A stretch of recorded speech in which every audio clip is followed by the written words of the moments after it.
So this is the courtroom, huh? No, this is Judge's chambers. This is where Monk's case is going to be heard, though. Oh, this place is very informal. Then Morton should feel very comfortable in here. Judge is always comfortable. People in front of the bench should sweat. More encouraging news, is that it, Harold? Goodness. Hey, buddy. Hey, how's it going? Good, fine. Do you know Harold Webster? Harold Monroe Lassiter? Oh, Webster? Yeah, well, Monroe, you are looking real sharp there. Yeah, you gotta fix that tie, buddy. Want to look The sharp. costume was Gene's idea. Costume cost me $135. Don't you forget that. Oh, that's a nice touch. You nervous? Yeah, everything about this building scares me. You know, I hate the smell of the wooden floors, and I can't stand all those little wires crisscrossing in the window. It's like school, you know, only without the kids. I'm sure you'll keep your opinions of the municipal building to yourself. Absolutely. Don't do any back talking to the judge. Hey, come on, they ain't that stupid. It's not your brains that I'm worried about, buddy. It's that temper of yours. Come on, Gene. He'd be all right. Yeah, you ain't got to worry about me, because I'd do anything to get out of here.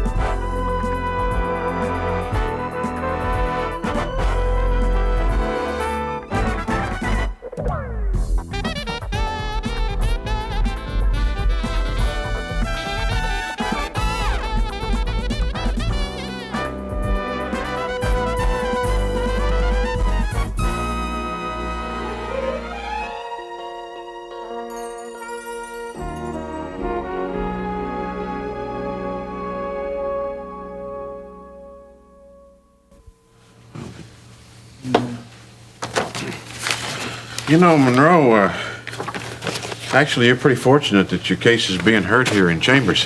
Why is that? Well, no publicity, for one thing. Nobody's allowed in here except people that are directly concerned with the case. Did you arrange that, Harold? No, actually, Judge Morton and the DA... Judge Morton? You heard of him? Yeah, he gave a friend of mine 3 years for shoplifting. Harold, wait a minute. Is this Morton? Does he have a reputation of being really strict? Oh, Gene, come on. There's no need to dig up things to worry about. Harold, just... Look, Gene, I didn't pick the judge. Here's Arlene. Oh, hello, Harold. How have you been? Oh, fine, Arlene. Good. How's the caseload? It's heavy, but that's the way I like it. Look, I want you to meet Gene Redland. Oh, yes, I've read your work in the Chronicle. Nice to meet you. Thank you very much. And Monroe Lassiter, how are you? Fine, ma'am. Nice outfit. Thank you. Harold, I need to get settled. Yeah. It was nice meeting you all. Hey, how come you being so friendly to her? Look, Monroe, when you live in the same town 14 years, you get to know the legal community pretty well.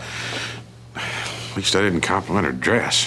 I thought it was a good touch. Just try not to say anything about the judge's robes.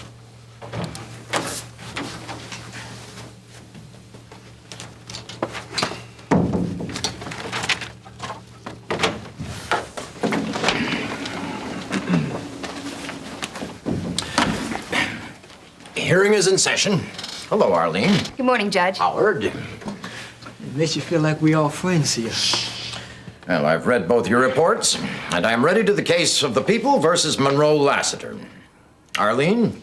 Yes, Your Honor. The state intends to prove that the defendant, Mr. Monroe Lassiter,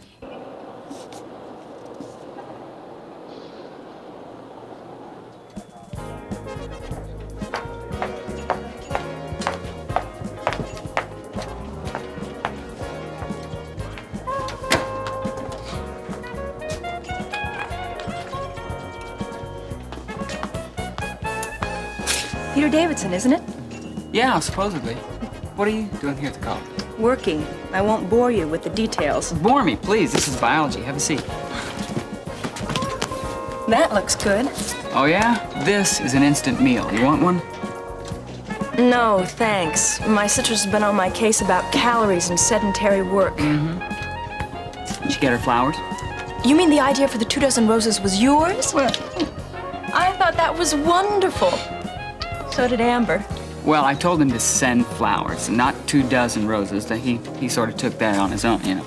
He is prone to excess, isn't he? Yeah, he is. He is. Look, I see him every day. Bore me with the details of your work. My dad was a reporter. Oh, yeah, one of the best. Gene Redlin tells me about the headlines your father made. Yeah. Well, he had this tendency to get where the action is, you know? So what are you covering? The opening of the new library wing here on campus. Big time. Oh, my editor doesn't think Oh, Stacy, I'm sorry. I That know wasn't it's nice. dull. And the more administrators I talk to, the duller it becomes. You're bursting my bubble. What bubble? Well, I'm a liberal arts major. You know what that means? You have no direction in life. You're in school to party, and you're going to stay here as long as possible. Close, but not exactly. That means that I'm looking for direction. I'm thinking about majoring in journalism. Following my dad's footsteps. And here I am complaining about the drudgery of cub reporting. Shame on you. Well, I hate to say it, but these are the facts. For every Woodward and Bernstein, there are 100,000 Stacy Phillips. Now I'm depressed. Better have another one of these. Garçon. And finally, Mrs. Martin says she screamed repeatedly, but apparently Mr. Lassiter made no attempt even to investigate. Aren't you supposed to object to something along the way? Yeah, just relax, Monroe. She ain't got a shred of evidence. Arlene, I appreciate and even share your sentiments, but you have very little proof here that the defendant was involved in Mrs. Martin's attack. Granted. That's why the state is willing to accept Mr. Lassiter's plea of guilty to the charge of trespassing and drop all other charges. Now, if she was going to drop the charges all along, what was that big speech all about? Gene, she's just giving one for one. She's willing to trade trespassing in exchange for breaking and entering if she can get a tougher sentence on the charge. I take back what I said about her outfit. Mr. Webster, do you have anything to add? No, Your Honor, except what we've already read, and that is the assistant superintendent of the detention center has written of the defendant that his behavior was exemplary and consistent, and he is unlikely to be the recidivist his reputation might suggest. End quote. Mr. Lassiter, would you stand, please? It is my understanding that you turned 18 while in the detention home. Yes, sir. I'm sure you are aware what privileges that age carry as with respect to a police record. Yeah, they all wiped clean. That's correct. Unfortunately, it has been my experience that although you can change the record, you cannot change the man. Well, sir, I think I have changed.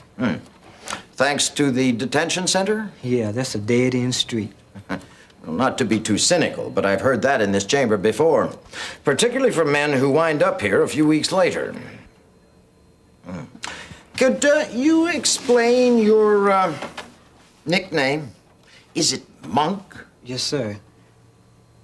Well, that's because I go off places, like a monk. You mean where no one can find you? Yeah, Is that how you won your reputation? could be. People gonna think what they want. But I don't go off places to rob or steal anything. What do you do? I just, Think? Meditate? yeah, meditate. Very well. You understand that this court is not bound by any agreement that you've entered into with the prosecuting attorney. What? You may discuss it with Mr. Webster. Yes, sir. Hey, how was it? You're doing just fine. What now, Harold? Well, now the judge's going to make his ruling. If your mama was here, now's when I'd ask her to pray.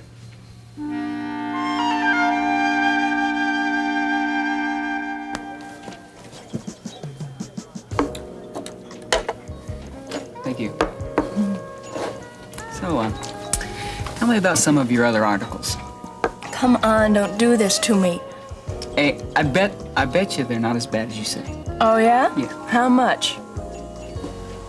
An order of fries. You're on. Let's see. I was once assigned the St. Gertrude bingo scandal. No, that's terrific. Oh, come on, Peter. No fair. You have to be honest. I'm not kidding. That reached all the way to the top, didn't it? Very funny. It was actually a crooked committee chairperson who was skimming off the top. How'd they catch her? Her card had 2 free spaces. Investigative reporting, that's great. What else? Well, There are some annual events that McGovern always gives me. The House and Garden Show at the Civic Center, the 4th of July Parade. Oh, and I always get to quote the policeman on the hazards of fireworks. Oh, please go on. I'm just seeing if I have enough for the French fries. I can't go on. It's too depressing. I'm a good reporter. It's just that McGovern, he's my editor, won't give me any real stories. Now, what's the deal? I've heard Gene say a lot of great things about you. And your dad, too. Thanks. I respect Gene's opinion. Of course, Dad always says great things about me. Now, why do you say it like that? Just because he's your father? Well, yeah. And Amber usually gets more than her share of the compliments, so sometimes I think Dad feels like he has to make up the difference. You mean by saying you're a good writer? Oh, yeah, and then I'm... Well, you know, fatherly stuff. They never seem to outgrow it. Yeah. My dad used to do the same thing. I owe you some French fries. You got the time? Sure. I'm gonna order because the service here is miserable. Right? Okay.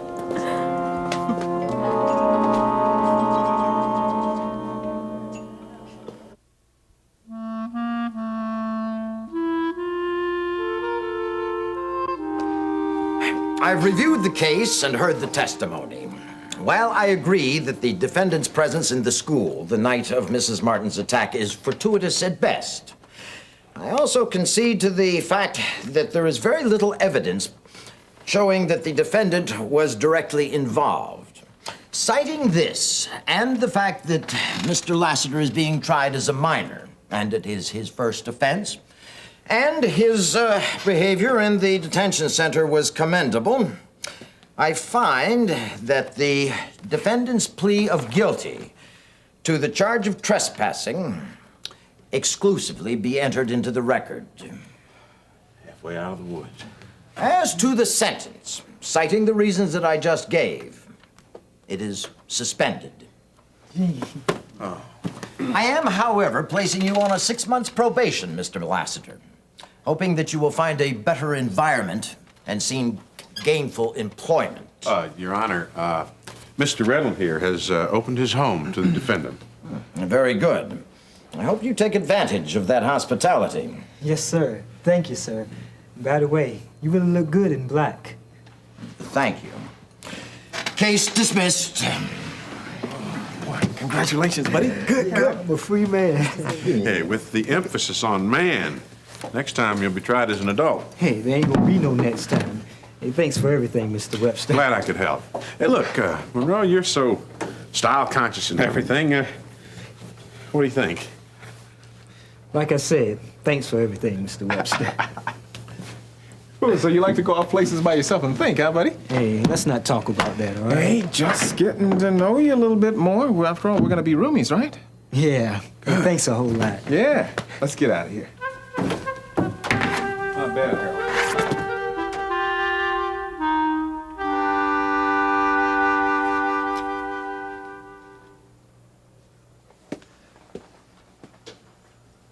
What's up? I've got an unpleasant surprise. Polls? No, the first polls won't come out for weeks. Here. What do you think? That's original. Oh, it's not original, it's stupid. Original would have Uncle Sam pointing his finger with a copy reading, "I want Hugh." So what are you telling me, Sebastian? You defecting to Hugh Wainwright's camp? I'm telling you that Wainwright has already started his campaign. I ran into Mel Franklin at the coffee shop this morning. Wainwright's campaign manager? Yeah. He was bragging all through his Danish, going on and on about the money he's getting. From where? Oh, all legal sources, don't worry. Oh, when Oliver handpicked his replacement, he made sure his friends knew about it. So we've got funds, too. Exactly. And the packaging and the know-how. Don't forget the product. Never would. So what's the unpleasant surprise? That Hugh Wainwright has discovered poster art? That he started campaigning already.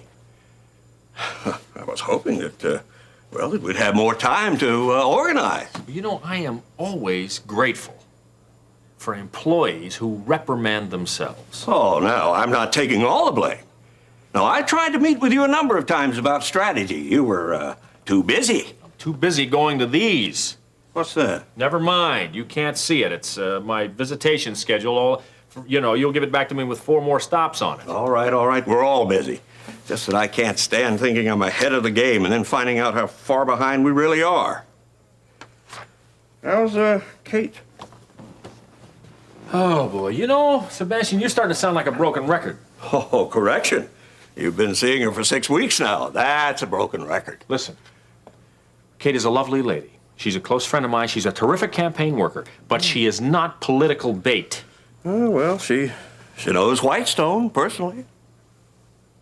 Who's that, the senator? Well respected in Kingsley. Might be able to get you an endorsement from him. Well, call me an idealist, but I would like my platform to do that. Oh, come on, Lee. Save it for the podium. You're getting very cynical in your old age.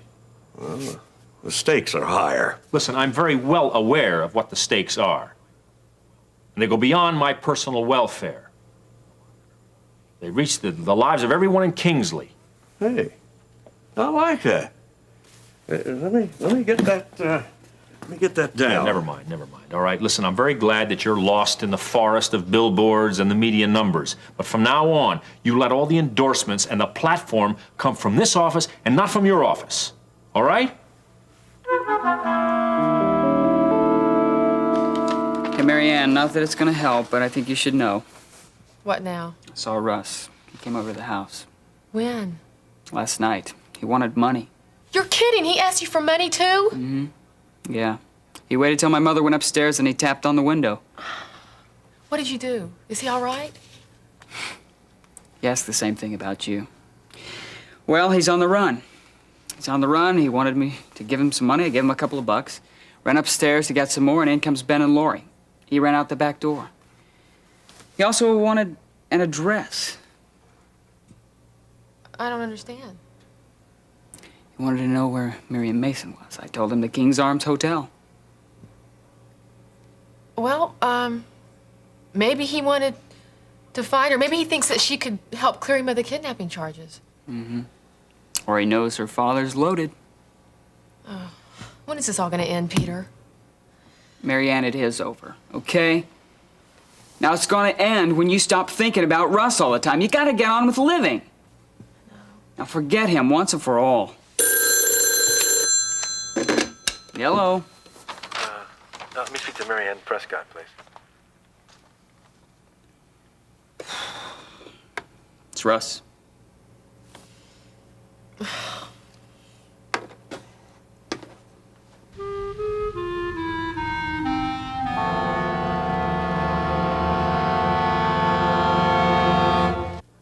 Why do I get the feeling I'm being edged out here? It's not that at all, Sebastian.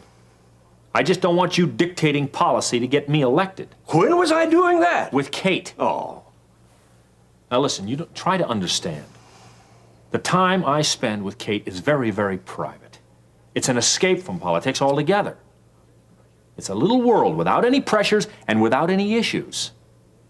And now you're trying to invade that world. Oh, that world was invaded long before I got here. Meaning what? Meaning Kate Phillips is a political property. That's how she's perceived by the press and the people. You can't blame me for noticing that. Well, I blame you for trying to capitalize on it. Now, you're not to use her to get Whitestone's attention, that's all. Now, look here. It's my job to capitalize on whatever comes our way. All right, fine. Kate came my way. She didn't come your way. All right, then. A lot of things came your way. Like good looks, political savvy, a legal degree. Are those things off limits, too? Listen, that's not what I'm talking about. Open your ears. Open your eyes. And just where do you see this neat little line that separates your private world from the public arena? And who drew that line for Kennedy at Chappaquiddick? I ask about Kate because I wanted to hear it from you. Now, would you rather I read it in the gossip column of the Chronicle? It's there every week. It's on Wainwright's mind. It's on the electorate's mind. Kate Phillips is a given. Now, if you think someone's at fault for that, I thank you not to pick me as the scapegoat. Hey, I'm sorry. I'm not finished. Look, I don't create candidates, but I most certainly capitalize on the ones I work for. Now, if that bothers you, You don't want a campaign manager. You want an idiot.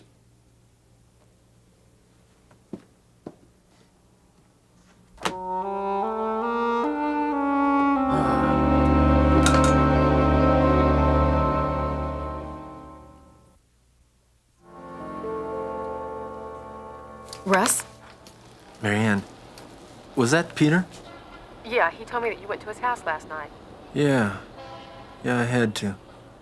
Russ, where are you? Hey, never mind, I'm in a phone booth. Listen, I want you to know where I'm gonna be. What? I'm going to be at Warehouse 19, and that's down at the docks. You can see me there. You can meet me there. I can't do that. Marianne, come on. I need money. Didn't Peter talk to you? Yes, but I can't help you. Russ, I saw Sergeant Brubaker this morning. Did he come looking for you?